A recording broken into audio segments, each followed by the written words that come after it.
ಜಗತ್ತಿನ ಅತ್ಯಂತ ಸಮೃದ್ಧ ಭಾಷೆ ಮೌನ. ಅದೇ ಇನ್ನು ಫಿಲಮ್ ಅಲ್ಲಿ ನಾವೆಲ್ಲ ಗಮನಿಸಿದೀವಲ್ಲ, ಮೌನವೇ ಆಭರಣ, ಮುಗುಳ್ನಗೆ ಶಶಿಕಿರಣ. ಎರಡೂ ಇಷ್ಟ ನನಗೆ, ಮೌನನೂ ಇಷ್ಟ, ಮುಗುಳ್ನಗೆನೂ ಇಷ್ಟ. ಮೌನ ಮೊಗ್ಗೆಯ ನೊಡೆದು ಮಾತರಳಿ ಬರಲಿ, ಮೂರು ಗಳಿಗೆಯ ಬಾಳು ಗಮಗಮಿಸುತ್ತಿರಲಿ ಅಂತ ಚನ್ನವೀರ ಕಳವಿ, ನಾವು ಚೆಂಬೆಳಕಿನ ಕವಿ ಅಂತ ಕರಿತೇವೆ ನಾವು, ತುಂಬಾ ಸೊಗಸಾಗಿ ಹೇಳಿದ್ದಾರೆ. ಮೌನದ ಬಗ್ಗೆ ನಾನು ಆಕ್ಚುಲಿ ಮಾತಿನ ಬಗ್ಗೆ ಮಾತಾಡೋಂಗಿಲ್ಲ, ಆದ್ರೆ ಮಾತು ನಾವು ಚೆನ್ನಾಗಿ ಆಡ್ಬೇಕಂದ್ರೆ ಮೌನದ ಒಂದು ಮಹತ್ವ ನಮಗೆ ಅರ್ಥ ಆಗಿರ್ಬೇಕು ಸ್ನೇಹಿತರೆ. ಏಕೆಂದರೆ ಮಾತಿನ ನಡುವೆ ನಾವು ಪುಟ್ಟ ಪುಟ್ಟ ಮೌನಗಳನ್ನ ನೀಡುತ್ತಾ ಇರುತ್ತವೆ. ಇನ್ಫ್ಯಾಕ್ಟ್ ನಿಮ್ಗೆ ಅರ್ಥ ಮಾಡಿಸೋದಕ್ಕೆ ಸರಳವಾಗಿ, ಮಾತಿನಲ್ಲಿಯೂ ಕಾಮ, ಸೆಮಿಕೋಲನ್, ಫುಲ್ ಸ್ಟಾಪ್ ಇಡ್ತಾ ಇರ್ತವೆ. ಯಾವ ರೀತಿ ಇಡ್ತಾ ಇರ್ತೇವೆ? ಪುಟ್ಟ ಪುಟ್ಟ ಮೌನದ ರೀತಿಯಲ್ಲಿ ಇಡ್ತಾ ಇರ್ತವೆ. ಓಕೆ, ಸೊ ಎರಡು ಇಟ್ಟಿಗೆ ನಡುವೆ ಸಿಮೆಂಟ್ ಹಾಕಂಗೆ ಎರಡು ಪದಗಳ ನಡುವೆ ಪುಟ್ಟ ಪುಟ್ಟ ಮೌನ ಇರ್ತದೆ. ಇದನ್ನ ಅರ್ಥ ಮಾಡ್ಕೊಳ್ಳೋಣ. ಆದ್ರೆ ಈ ಮೌನ ಎನ್ನುವ ಪದ, ಗಾದೆ ಒಂದಿದೆ, ಮೌನ ಸತ್ಯದ ತಾಯಿ ಅಂತ ಒಂದು ಗಾದೆ ಇದೆ. ನೀರಿನಲ್ಲಿ ಸೂಜಿ ತೂರಿದಂತೆ ಮೌನ ಅನ್ನೋದನ್ನ ಜೈಲಾನ್ ಥಾಮಸ್ ಅನ್ನೋರು ಹೇಳಾರೆ. ಮೌನ ಬುದ್ಧಿವಂತನ ಉತ್ತರ ಅಂತ ಒಂದು ಗಾದೆ ಇದೆ. ಸೈಲೆಂಟ್ ಆಗಿದ್ಬಿಟ್ರೆ ಅವನಿಗೆ ತಲೆ ಕೆಡ್ಸ್ಕೋಬೇಕು, ಏನ್ ಅರ್ಥ ಹೇಳ್ತಾ ಇದಾರೆ ಏನು ಅಂತ. ಇನ್ನೊಬ್ಬ ಬೇಕನ್ ಅನ್ನೋನು ಈ ತರ ಹೇಳ್ತಾನೆ, ಮೌನ ಮೂರ್ಖನ ಸದ್ಗುಣ ಅಂತ ಹೇಳ್ತಾನೆ. ಅಪವಾದಗಳಿಗೆ ಅತ್ಯುತ್ತಮ ಉತ್ತರ ಮೌನ, ಜಾನ್ಸನ್ ಹೇಳ್ತಾನೆ. ಸುಮಾರು ಜನ ಅಪವಾದಗಳನ್ನ ಮಾಡಿದಾಗ ನಾವು ಯಾವುದೇ ರೀತಿ ಉತ್ತರಿಸದೇ ಇರೋದು ಒಂದು ರೀತಿ ಒಳ್ಳೇದು ಅನ್ನುವಂಥದ್ದು. ಮೌನ ಎಲ್ಲರನ್ನೂ ಸುಧಾರಿಸುತ್ತದೆ, ಒಂದು ಗಾದೆ. ಮತ್ತೊಂದು ಗಾದೆ, ಮೌನದಿಂದ ಜಗಳವೇ ಇಲ್ಲ ಅಂತ. ಎಂತ ಮಾತುಗಳಲ್ವಾ ಒಂದೊಂದಕ್ಕೂ. ಮೌನವು ಮಾನವನ ನೈಸರ್ಗಿಕ ಸ್ವಭಾವಕ್ಕೆ ವಿರುದ್ಧವಾದದ್ದು ಅಂತಾನೆ. ಅಂದ್ರೆ ಮನುಷ್ಯ ಮೌನದಿಂದ ಇರೋದು ಭಾರಿ ಕಷ್ಟ ಅಂತ ಅಲ್ವಾ. ನಾನು ಇತ್ತೀಚೆಗೆಲ್ಲ ಒಂದ್ ಕಡೆ ಓದ್ದೆ, ನಮ್ಮ ಇಡೀ ದೇಹದಲ್ಲಿ ಸುಸ್ತಾಗದೆ ಇರೋ ಒಂದು ಪಾರ್ಟ್ ಏನಾದ್ರು ಇದ್ರೆ ಅದು ನಾಲ್ಗೆ ಅಂತ.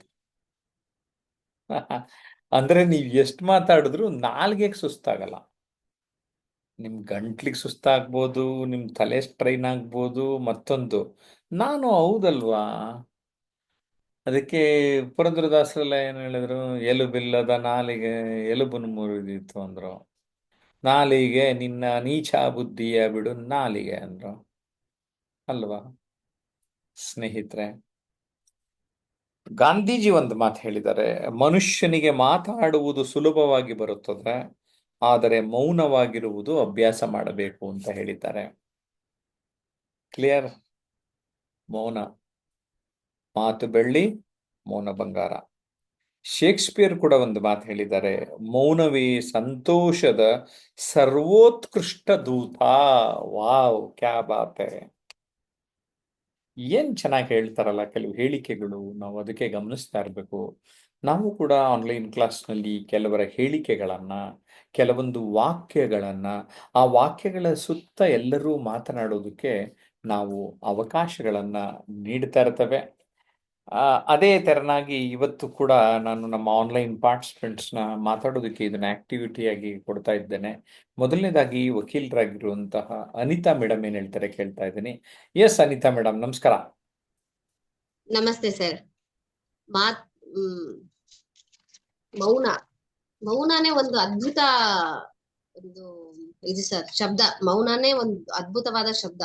ಹ್ಮ್ ಹೇಳ್ತಾರಲ್ಲ, ಮಾತು ಬೆಳ್ಳಿ, ಮೌನ ಬಂಗಾರ. ಅಂದ್ರೆ ಮಾತಿಗಿಂತ ಮೌನಕ್ಕೆ ತುಂಬಾ ಬೆಲೆ ಜಾಸ್ತಿ ಇದೆ. ಮನುಷ್ಯನ್ಗೆ ಯಾವಾಗ ಮಾತಾಡ್ಬೇಕು ಅಂತ ಗೊತ್ತಿಲ್ಲದೆ ಇದ್ರೂ ಪರವಾಗಿಲ್ಲ, ಬಟ್ ಯಾವಾಗ ಮೌನವಾಗಿರ್ಬೇಕು ಅನ್ನೋದು ಗೊತ್ತಿರ್ಬೇಕು ಸರ್. ಆದ್ರೆ ಮಾತು ಎಲ್ಲಾ ಎಲ್ಲಾ ಜಾಗದಲ್ಲೂ ಒಂದೇ ಇರುತ್ತೆ. ಮಾತು ಎಲ್ಲಾ ಜಾಗದಲ್ಲಿ ನೀವ್ ಏನೇ ಮಾತಾಡಿದ್ರು ಮಾತು ಒಂದೇ ಇರುತ್ತೆ. ಅದ್ ಯಾವ್ದೇ ಸಂದರ್ಭ ಇರ್ಬೋದು, ಯಾವ್ದೇ ಜಾಗ ಇರ್ಬೋದು. ಆದ್ರೆ ಮೌನಕ್ಕೆ ತುಂಬಾ ಅರ್ಥಗಳಿದೆ ಸರ್. ಆಯಾ ಸಮಯಕ್ಕೆ, ಆಯಾ ಸಂದರ್ಭಕ್ಕೆ ತಕ್ಕಂಗೆ ಮೌನಗಳು. ಹ್ಮ್ ಹ್ಮ್ ಹ್ಮ್ ಜಗಳ ಆಗಿ ನಂತರದಲ್ಲಿರೋ ಮೌನ ಇರ್ಬೋದು, ಒಂದು ಆಸ್ಪತ್ರೆಯಲ್ಲಿ ಇರುವಂತ ಮೌನ ಇರ್ಬೋದು, ಒಂದು ಸಾವಿನ ಮನೆಯಲ್ಲಿ ಇರುವಂತ ಮೌನ ಇರ್ಬೋದು. ಅಥವಾ ಒಬ್ಬ ನೊಂದ ವ್ಯಕ್ತಿ ಮೌನವಾಗಿರ್ತಾನಲ್ವಾ, ಆ ಮೌನ ಬೇರೆ ಬೇರೆ ಜಾಗದಲ್ಲಿ ಬೇರೆ ಬೇರೆ ಪರಿಸ್ಥಿತಿ ಬೇರೆ ತರ ಇರುತ್ತೆ. ಹಾಗೆ ಮೌನಕ್ಕೆ ತುಂಬಾ ಜನಗಳ ಹಾಗೆ ಎಲ್ಲೂ ಆಗಿಲ್ಲ. ಮಾತ್ ಬೇಕಾದ್ರೆ 24 ಗಂಟೆ ಬೇಕಾದ್ರೆ ಮಾತಾಡ್ತಾರೆ, ಆದ್ರೆ 24 ಗಂಟೆ ಮೌನವಾಗಿದೆ ಅಂತ ಯಾರಾದ್ರೂ ಗೊತ್ತಾಗಲ್ಲ ಸರ್. ಕರೆಕ್ಟ್. ಯಾರ ಅದಕ್ಕೆ ಕೈಲಿ ಯೋಗಿಗಳು ಮೌನ ಮಾಡ್ತಾ ಇದ್ದಿದ್ದು. ಕೆಲವರು ವಾರದಲ್ಲಿ ಒಂದ್ಸರಿ ಮೌನಾಚರಣೆಯನ್ನೆಲ್ಲ ಮಾಡೋರು. ತುಂಬಾ ಚೆನ್ನಾಗಿ ನಮ್ಮ ಅನಿತಾ ಮೇಡಮ್ ಹೇಳಿದ್ರು. ನಾನು ತುಂಬಾ ಹಿಂದೆ ಒಂದು ಕೋಟ್ ಮಾಡಿದ್ದೆ, ಮೌನ ಸಂಬಂಧಗಳನ್ನು ಉಳಿಸುತ್ತದೆ, ಅತಿಯಾದ ಮೌನವು ಸಂಬಂಧಗಳನ್ನು ಮುರಿಯುತ್ತದೆ ಅಂತ. ನೋಡಿ, ಕೆಲವ್ರ ಜೊತೆ ಮುನಿಸ್ಕೊಂಡು ಮಾತೇ ಆಡದೆ ಜಾಸ್ತಿ ದಿನ ಬಿಟ್ರೆ ಅದು ಒಂಥರ ಗೊತ್ತಿಲ್ದಂಗೆ ವೈರತ್ವ ಬಂದ್ಬಿಡ್ತದೆ. ಅದರ ಜೊತೆಲಿ ವಾಸ ಮಾಡ್ತಾ ಇದ್ರು ಎಷ್ಟೊಂದು ಜನ ಹಾಗೆತನದಿಂದಾಗಿ, ಮಾತನಾಡದೇ ಇರೋದ್ರಿಂದಾಗಿ, ಪೂರ್ಣ ಮೌನದಿಂದ ಹಾಳು ಮಾಡ್ತದೆ. ಹಾಗಾಗಿ ಮೌನ ಸಂಬಂಧಗಳನ್ನ ಉಳಿಸ್ತದೆ, ಆದರೆ ಅತಿಯಾದ ಮೌನ ಸಂಬಂಧಗಳನ್ನ ಮುರಿಯುತ್ತೆ ಅಂತ ನನಗನ್ಸಿದೆ. ನಿಮಗೂ ಏನನ್ಸುತ್ತೆ ಅನ್ನೋದನ್ನ ಕಮೆಂಟ್ ಮಾಡಿ. ನಮ್ಮ ಜೊತೆ ಸಂತೋಷ್ ರಾವ್ ಇದ್ದಾರೆ. ಸಂತೋಷ್ ರಾವ್ ಈ ವಿಚಾರದ ಬಗ್ಗೆ ಏನ್ ಹೇಳ್ತಾರೆ ಕೇಳೋಣ. ಎಸ್ ಸಂತೋಷ್ ರಾವ್, ನಮಸ್ಕಾರ. ನಮಸ್ಕಾರ ಸರ್. ಜಗತ್ತಿನ ಅತ್ಯಂತ ಸಮೃದ್ಧ ಭಾಷೆ ಮೌನ. ಕೆಲವೊಂದು ಸಂದರ್ಭದಲ್ಲಿ, ಕೆಲವೊಂದು ಪರಿಸ್ಥಿತಿಯಲ್ಲಿ, ಕೆಲವೊಂದು ಜಾಗದಲ್ಲಿ ಮೌನವಾಗಿದ್ದಷ್ಟು ಆ ವ್ಯಕ್ತಿಗೆ ಅತಿಯಾದ ಬೆಲೆ ಅನ್ನುವಂಥದ್ದು ಇರುತ್ತೆ, ಅತಿಯಾದ ಗೌರವನೂ ಇರುತ್ತೆ. ಕೆಲವೊಂದು ಕೌಟುಂಬಿಕ ಕಲಹದಲ್ಲಿ ಇರಬಹುದು, ಕೆಲವರು ಆಕ್ರಮಣಕಾರಿಯಾದ ಒಂದು ರೀತಿಯಲ್ಲಿ ಒಂದು ಮಾತಾಡುವಂತ ಸಂದರ್ಭದಲ್ಲಿ ನಾವು ಅದೇ ತರ ಮಾತಾಡ್ಲಿಕ್ಕೆ ಹೋದಾಗ ದೊಡ್ಡ ಮಟ್ಟಿಗೆ ಗಲಾಟೆಗಳಾಗಿ ಮನೆನೇ ಒಡೆದು ಹೋಗುವಂತದ್ದು, ಸ್ಟೇಷನ್ ಕಂಪ್ಲೇಂಟ್ ತನಕ ಹೋಗುವಂತ ಪರಿಸ್ಥಿತಿನೂ ಬರುತ್ತೆ. ಆ ಸಂದರ್ಭದಲ್ಲಿ ಪರಿಸ್ಥಿತಿ ಆಕ್ರಮಣಕಾರಿ ಆಗಿರುವಂತ ಸಮಯದಲ್ಲಿ ಮೌನವಾಗಿದ್ದಷ್ಟು ಆ ಮನೆ ಉಳಿಯುತ್ತೆ, ಜೀವನ ಉಳಿಯುತ್ತೆ, ನೆಮ್ಮದಿನೂ ಇರುತ್ತೆ, ಗೌರವನೂ ಉಳಿಯುತ್ತೆ. ಹಾಗೆ ಆ ಮನೆ ಮಾತ್ರ ಅಲ್ಲ, ವ್ಯವಹಾರದ ವಿಷಯದಲ್ಲೂ ಕೂಡ ಇರಬಹುದು. ಕೆಲವೊಂದು ಸಂದರ್ಭದಲ್ಲಿ ಮೌನ ವಹಿಸಿದಷ್ಟು ಅವನ ವ್ಯವಹಾರ ಉಳಿಯುತ್ತೆ, ಅವರ ಜೀವನ ಉಳಿಯುತ್ತೆ. ಕೆಲವೊಂದು ಸಾಮಾಜಿಕವಾಗಿ ಅಥವಾ ಹೊರಗಡೆ ಜನರ ಸಂಪರ್ಕದಲ್ಲಿರುವಾಗ ಅಲ್ಲೂ ಕೂಡ ಆಕ್ರಮಣಕಾರಿಯಾದ ಒಂದು ಪರಿಸ್ಥಿತಿ ಬರಬಹುದು. ಆ ಸಂದರ್ಭದಲ್ಲೂ ಒಂದು ಪರಿಸ್ಥಿತಿಗೆ ತಕ್ಕಂತೆ ನಾವು ಮೌನವಾಗಿದ್ದಷ್ಟು ಮುಂದೆ ಆ ಇರುವಂತ ಅಹಿತಕರವಾದ ಘಟನೆಗಳು ಅಥವಾ ಆಟೋಮೆಟಿಕ್ ನಿವಾರಣೆ ಆಗಿ ಅವನ ಜೀವನದಲ್ಲಿ ಸ್ವಲ್ಪ ಒಂದು ಗೌರವದಿಂದ ಜೀವನ ಮಾಡುವಂತ ಪರಿಸ್ಥಿತಿ ಇರುತ್ತೆ. ಅಂದ್ರೆ ಪರಿಸ್ಥಿತಿಗೆ ತಕ್ಕಂತೆ ಮೌನವಾಗಿ ಎಷ್ಟು ವಹಿಸ್ತೀವಿ ನಾವು, ಅಷ್ಟು ಆ ಜಾಗದಲ್ಲಿ ನಮಗೆ ಬೆಲೆ, ಗೌರವ ಅನ್ನೋದು ಇರುತ್ತೆ, ನೆಮ್ಮದಿನೂ ಸಿಗುತ್ತೆ ಮುಂದೆ. ಸಂತೋಷ್, ಮೌನ ಆ ವ್ಯಕ್ತಿಗೆ ಒಂದು ಯಶಸ್ಸನ್ನ ಕೊಡುತ್ತೆ. But yes, thank you very much. ನಮ್ಮ ಶಿಕ್ಷಕಿ ಮಾಲತಿ ಮೇಡಮ್ ಏನ್ ಹೇಳ್ತಾರೆ ಈ ವಿಚಾರದ ಬಗ್ಗೆ ನೋಡೋಣ. Yes Malathi madam. ನಮಸ್ತೆ ಸರ್. ಜಗತ್ತಿನ ಸಮೃದ್ಧ ಭಾಷೆ ಮೌನ ಅಂತ. ಮೌನವನ್ನ ಸಮೃದ್ಧತೆಗೆ ಹೋಲಿಸಿದ್ದಾರೆ. ಸಮೃದ್ಧತೆ ಅಂದ್ರೆ ಹೆಚ್ಚು ಒಂದು ಹೇರಳವಾಗಿರುವಂತದ್ದು, ಮತ್ತೆ ಸಮೃದ್ಧವಾಗಿರುವಂತದ್ದು, ಮತ್ತೆ ಪರಿಪೂರ್ಣತೆಯನ್ನ ಹೊಂದಿರುವಂತದ್ದು. ಮಾತಿನಲ್ಲಿ ಹೇಳದೇ ಇರುವಂತದ್ದು ಒಂದು ಮೌನ ಹೇಳುತ್ತೆ ಅಂತ. ಮೌನ ಅಂದಾಗ ಮಾತಿನ ಕೊರತೆ ಅಲ್ಲ, ಮಾತಿನಿಂದ ಹೇಳಲಾಗದೇ ಇರುವಂತ ಭಾವನೆಯನ್ನ ಮೌನದಲ್ಲಿ ನಾವು ವ್ಯಕ್ತಪಡಿಸ್ತೀವಿ ಅಂತ. ಕೆಲವು ಒಂದು ಭಾವೋದ್ವೇಗಕ್ಕೆ ಒಳಗಾದಾಗ ಮಾತುಗಳು ಹೊರಡೋದಿಲ್ಲ. ಆಗ ನಮ್ಮ ಮನಸ್ಸಿನ ಭಾವನೆ ಮಾತಿಗಿಂತ ಮೌನದಲ್ಲೇ ಹೆಚ್ಚು ಒಂದು ಭಾವನೆಯನ್ನ ನಾವು ವ್ಯಕ್ತಪಡಿಸಕ್ಕೆ ಸಾಧ್ಯ ಆಗುತ್ತೆ. ಜೊತೆಗೆ ಅದು ಆಳವಾದ ಒಂದು ಭಾವನೆಯನ್ನ, ಅರ್ಥವನ್ನ ಕೊಡುತ್ತೆ. ಇಲ್ಲಿ ಕೊರತೆ ಅಂತ ಕಾಣೋದಿಲ್ಲ. ಅಂದ್ರೆ ಮೌನ ಅನ್ನುವಂಥದ್ದು ಮಾತಿನ ಶಕ್ತಿಗಿಂತ ಹೆಚ್ಚಿನ ಶಕ್ತಿಯನ್ನ ಉಳ್ಳುವಂಥದ್ದು. ಮತ್ತೆ ತನ್ನ ನೋವನ್ನಾಗ್ಲಿ ನಲಿವನ್ನಾಗ್ಲಿ ಒಂದು ಮೌನದ ಮೂಲಕ ವ್ಯಕ್ತಪಡಿಸಿದಾಗ, ಅಥವಾ ಅವನ ಪ್ರೀತಿಯನ್ನ ವ್ಯಕ್ತಪಡಿಸ್ಬೇಕಾದ್ರೆ 10 ಮಾತು ಹೇಳುವಂಥದ್ದು ಒಂದೇ ಒಂದು ಮೌನದಲ್ಲಿ ಒಂದು ಪ್ರೀತಿಯನ್ನ ವ್ಯಕ್ತಪಡಿಸ್ಬೋದು ಅಂತ. ಆ ರೀತಿ ಜಗತ್ತಿನ ಸಮೃದ್ಧ ಭಾಷೆ ಮೌನ. ಮೌನ ಅನ್ನುವಂಥದ್ದು ಕಲಹವನ್ನು ತಂದುಕೊಡೋದಿಲ್ಲ. ಕೆಲವು ಸಮಯದಲ್ಲಿ ಮೌನವಾಗಿದ್ದಾಗ ಅಲ್ಲಿ ಯಾವುದೇ ರೀತಿಯ ದ್ವೇಷಗಳಿಗೆ ಒಳಗಾಗದೆ ಇರ್ಬೋದು, ನಾವು ಅಲ್ಲಿ ಒಂದು ಶಾಂತತೆಯನ್ನ ಕಾಪಾಡ್ಕೊಂಡು ಬರ್ಬೋದು. ಆ ರೀತಿ ಜಗತ್ತಿನಲ್ಲಿ ಮೌನಕ್ಕೆ ಹೆಚ್ಚಿನ ಒಂದು ಬೆಲೆಯನ್ನ ಕೊಟ್ಟಿದ್ದಾರೆ. ಮೌನವನ್ನ ಸಿದ್ಧಿಸ್ಕೊಳ್ಳೋದು ಅಂದ್ರೆ ಒಂದು ದೊಡ್ಡ ಸಾಧನೆಯನ್ನ ಮಾಡಿದಾಗೆ. ಅದು ಎಲ್ಲರೂ ಸಾಧನೆ ಮಾಡಕ್ಕೆ ಸಾಧ್ಯ ಇಲ್ಲ. ಮಾತು ಬೇಕಾದ್ರೆ ಎಷ್ಟು ಗಂಟೆಗಟ್ಟಲೆ ನಾವು ಮಾತನಾಡಬಹುದು. ಒಂದು 5 ನಿಮಿಷ ಸುಮ್ನೆ ಇರಿ ಅಂದಾಗ ಎಂತ ವ್ಯಕ್ತಿಗೂ ಕಷ್ಟದಾಯಕವಾಗುತ್ತೆ. ಮೌನವನ್ನ ಸಿದ್ಧಿಸ್ಕೊಂಡಿರೋನೆ ಸಿದ್ಧ ಪುರುಷ ಅಂತ ಹೇಳ್ಬೋದು sir. Thank you sir.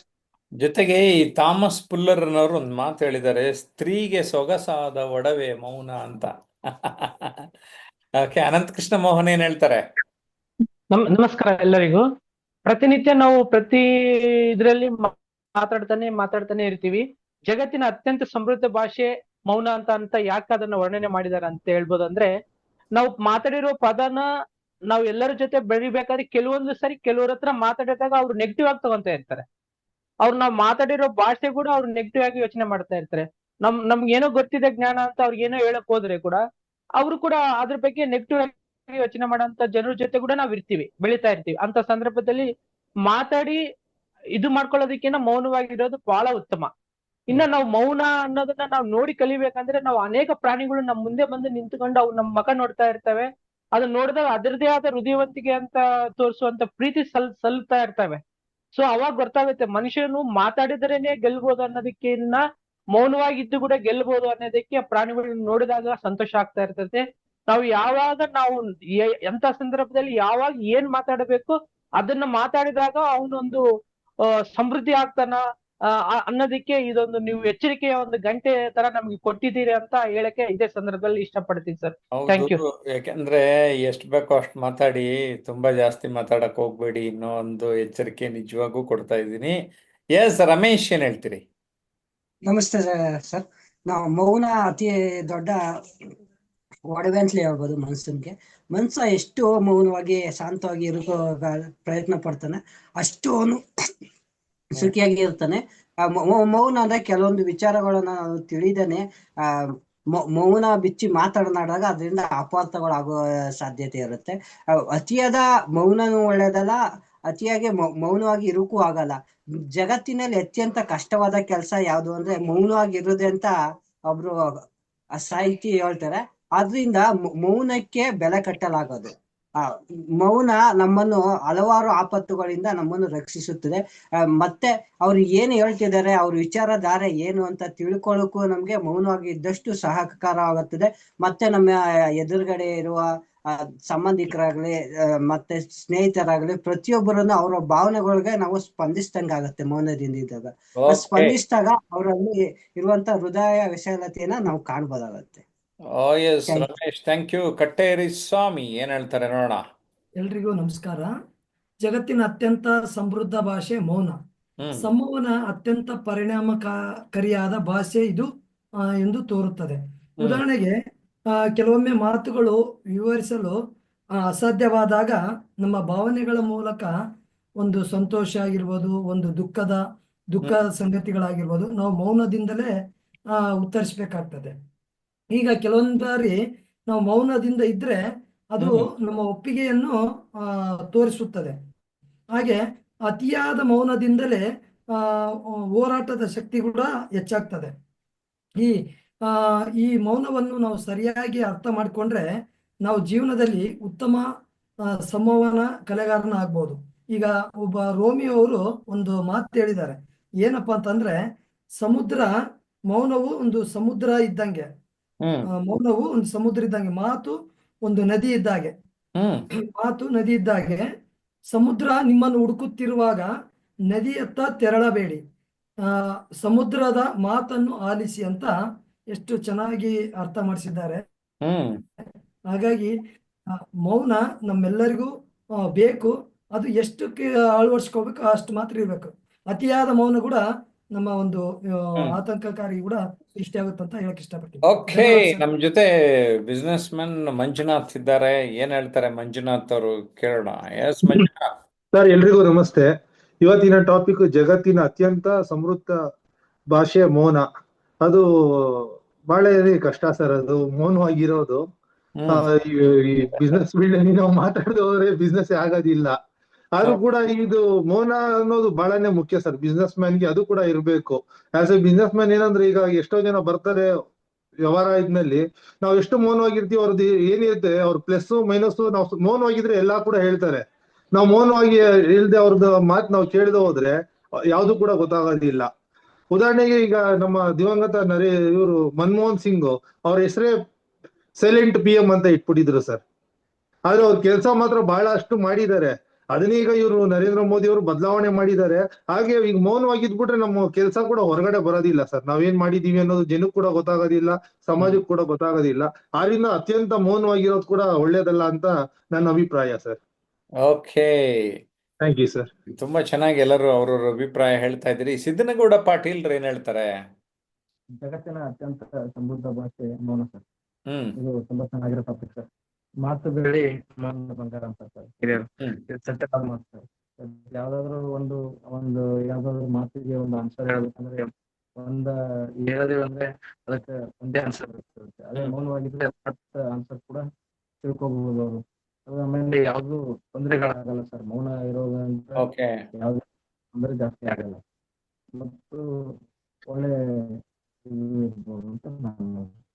S, ಎಲ್ಲರೂ ಅವರವರ ಅನಿಸಿಕೆಯನ್ನ ತುಂಬಾ ಚೆನ್ನಾಗಿ ತಿಳಿಸಿದ್ದೀರಿ.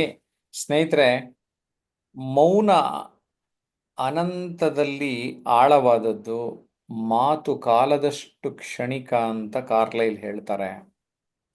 ಒಟ್ಟಾರೆ ಈ ವಿಚಾರವನ್ನ ಯಾಕೆ ಕೊಟ್ಟೆ ಅಂದ್ರೆ, ಮೌನ ಯಾವಾಗ್ಲೂ ಬಂಗಾರನೇ, ಮಾತು ಬೆಳ್ಳಿಯೇ. ಯಾಕೆಂದ್ರೆ ಒಂದ್ಸರಿ ನಾವು ಮಾತಾಡ್ಬಿಟ್ರೆ ಒಂದು ಪಿಸ್ತೂಲ್ನಿಂದ ಗುಂಡು ಹೊರಗಡೆ ಬರುತ್ತಲ್ಲ, ಹಂಗೆ ಹೊರಗಡೆ ಬಂದ್ಬಿಡುತ್ತದು, ಅಷ್ಟೇ. ಅದು we can't take it back.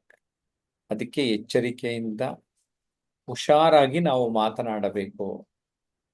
ಅನಗತ್ಯವಾಗಿ ಮಾತನಾಡುವುದನ್ನ ಕಡಿಮೆ ಮಾಡಬೇಕು ಎನ್ನುವ ಒಂದು ಅರಿವು ಕೂಡ ನಮ್ಮೆಲ್ಲರಿಗೆ ಆಗಲಿ ಎನ್ನುವ ದೃಷ್ಟಿಯಿಂದ ಈ ಒಂದು ವಿಚಾರವನ್ನ ತಮ್ಮೆಲ್ಲರಿಗೆ ಚರ್ಚೆ ಮಾಡೋದಕ್ಕೆ ನಾನು ನೀಡಿದ್ದೆ. ನಿಮ್ಮೆಲ್ಲರ ಅನಿಸಿಕೆಯನ್ನ ಕಾಮೆಂಟ್ ಮಾಡುವುದರ ಮೂಲಕ ತಾವು ನಿಮ್ಮ ಅಭಿಪ್ರಾಯವನ್ನ ತಿಳಿಸಿ. ಆಗ ಏನಾಗ್ತದೆ, ಸಂವಾದ ಆಗ್ತದೆ. ನಿಮ್ಮ ಮನಸ್ಸಿನಲ್ಲಿ ಏನಿದೆ ಅನ್ನೋದು ನಮಗೆ ಕಾಮೆಂಟ್ ಮಾಡಿದಾಗ ಲಭ್ಯ ಆಗುತ್ತೆ. ಜೊತೆಗೆ ಸುಮಾರು ಜನ ವಿಡಿಯೋಗಳನ್ನ ನೋಡ್ತಾ ಇದ್ದೀರಿ, ಆದರೆ ನಮ್ಮ ಯೂಟ್ಯೂಬ್ ಚಾನಲ್ಗಳನ್ನು ಸಬ್ಸ್ಕ್ರೈಬ್ ಮಾಡದೇ ಇರೋದನ್ನ ಗಮನಿಸಿದ್ದೇನೆ. ಜಯಪ್ರಕಾಶ್ ನಾಗತಿಹಳ್ಳಿ ಮತ್ತು ಟ್ರಾನ್ಸ್ಮಿಷನ್ ಅನ್ಲಿಮಿಟೆಡ್ ಎರಡೂ ಯೂಟ್ಯೂಬ್ ಚಾನಲ್ಗಳನ್ನು ನೀವು ಸಬ್ಸ್ಕ್ರೈಬ್ ಮಾಡಿದರೆ ನಾವು ಯೂಟ್ಯೂಬ್ ಲೈವ್ ಬಂದಾಗ ಅಥವಾ ಪ್ರೀಮಿಯರ್ ವಿಡಿಯೋಗಳನ್ನು ಪೋಸ್ಟ್ ಮಾಡಿದಾಗ ನಿಮಗೆ ಬೇಗ ಒಂದು ನೋಟಿಫಿಕೇಶನ್ ಬರ್ತದೆ. ಆಗ ನಾವು ಯಾವ್ಯಾವ ವಿಷಯದ ಬಗ್ಗೆ ಮಾತಾಡ್ತಾ ಇದ್ದೀವಿ ಅನ್ನುವಂಥದ್ದು ತಿಳಿಯುತ್ತೆ. ಏನಂತೀರಿ? ಮತ್ತೊಂದು ವಿಡಿಯೋ ಅಲ್ಲಿ ಭೇಟಿಯಾಗೋವರೆಗೂ ಟಾಟಾ ಬಾಯ್ ಬಾಯ್ ಅಂತ ಹೇಳಕ್ ಇಷ್ಟಪಡ್ತೀನಿ.